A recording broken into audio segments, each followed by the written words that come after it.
Line থেকে সহজেই ticket কাটতে পারছেন যাত্রীরা, এতে স্বস্তি ফিরেছে তাদের মাঝে। বিস্তারিত জানাতে ব্রাহ্মণবাড়িয়া রেল স্টেশন থেকে যুক্ত হয়েছেন সহকর্মী আজিজুল সঞ্চয়।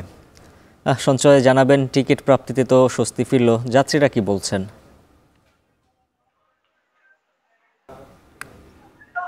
উজ্জ্বল, ঢাকা, চট্টগ্রাম এবং সিলেটের পরে কিন্তু অর্থনৈতিক গুরুত্বের দিক থেকে ব্রাহ্মণবাড়িয়া রেল স্টেশনের অবস্থান।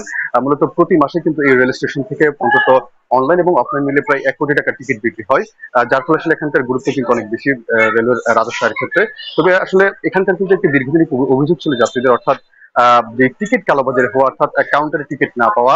বিশেষ করে আসলে অনলাইনে কিন্তু 10 দিন আগে থেকে কিন্তু ট্রেনের আগাম টিকিট ছাড়া হয়, বা যাত্রীদের কিন্তু আসলে অভিযোগ ছিল আসলে এই যে টিকিট ছাড়ার দিন, টিকিট ছাড়ার অর্থাৎ টিকিট ছাড়ার 5 থেকে 10 মিনিটের মধ্যে কিন্তু সব টিকিট শেষ হয়ে যেত, এবং এটি জন্য কিন্তু আসলে তারা টিকিট কালোবাজারে কিন্তু তারা দায়ী করেছিলেন। তবে এখন গত 5 আগস্ট ছাত্র জনতা গণঅভ্যুত্থানের পর থেকে কিন্তু এখানকার চিত্র একেবারেই বদলে গেছে, অর্থাৎ ব্রাহ্মণবাড়িয়া রেল স্টেশনের যে টিকিট কালোবাজারের যে উৎপাদ সেটি কিন্তু একেবারেই বন্ধ হয়ে গিয়েছে বলা যেতে পারে। মূলত বৈষম্য বিরোধী ছাত্র আন্দোলনের যে শিক্ষার্থীরা আছে তারা কিন্তু প্রতিদিন এখানে এই রেল স্টেশনে এসে তারা যে টিকিট কাউন্টার গুলো তারা চেক করছে, এবং এখানে কোনো ধরনের টিকিট কালোবাজারি যে উৎপাদ যেন না হয় সেই জন্য কিন্তু তারা সঠিক দৃষ্টি রাখছেন বলে আমরা জানতে পেরেছি।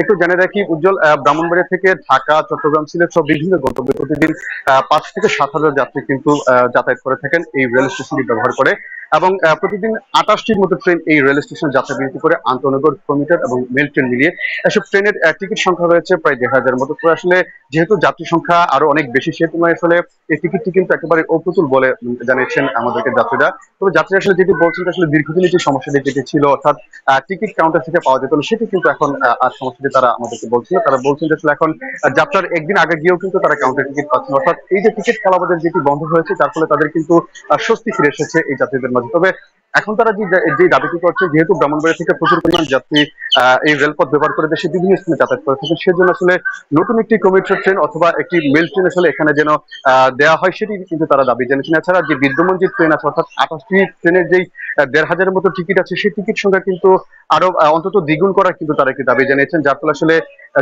যদি নতুন একটি ট্রেন দেওয়া হয় অথবা এই যে বিদ্যমান ট্রেনগুলো টিকিট সংখ্যা যদি বৃদ্ধি করা হয়, সেক্ষেত্রে কিন্তু আর কোনো ধরনের দুর্ভোগ থাকবে না এবং যাত্রীদের কোনো ধরনের অভিযোগ থাকবে না বলে আমরা যাত্রীদের কাছ থেকে কথা বলে আমরা এটি তাদের এই প্রত্যাশার কথাটি আমরা জানতে পেরেছি।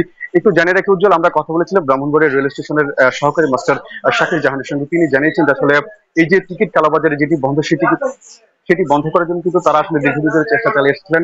এখন যেহেতু বৈষম্যবিরোধী ছাত্র আন্দোলনের যে শিক্ষার্থীরা তারা যেহেতু স্টেশন অবস্থান নিয়েছে এবং তারা যেহেতু এটি তারা রোধ করার জন্য তারা চেষ্টা করছে, আসলে এই কাজটি এখন কিন্তু অনেকটা সহজ হয়ে গিয়েছে। তবে শাকির জাহান জানিয়েছেন যে আসলে এই যে টিকিট সংখ্যা বৃদ্ধির জন্য তারা ইতিমধ্যেই ঊর্ধ্বতন কর্তৃপক্ষকে তারা লিখিতভাবে অবগত করেছেন, এবং তারা আশা করছেন হয়তোবা যাত্রীদের এই দুর্ভোগটি কমানোর জন্য সহসায় হয়তোবা এই সংক্রান্ত একটি নির্দেশনা আসতে পারে এবং টিকিট সংখ্যাটি হয়তোবা বাড়তে পারে, এবং যদি সেটি হয় তাহলে আর যাত্রীদের কিন্তু কোনো ধরনের দুর্ভোগ থাকবে না।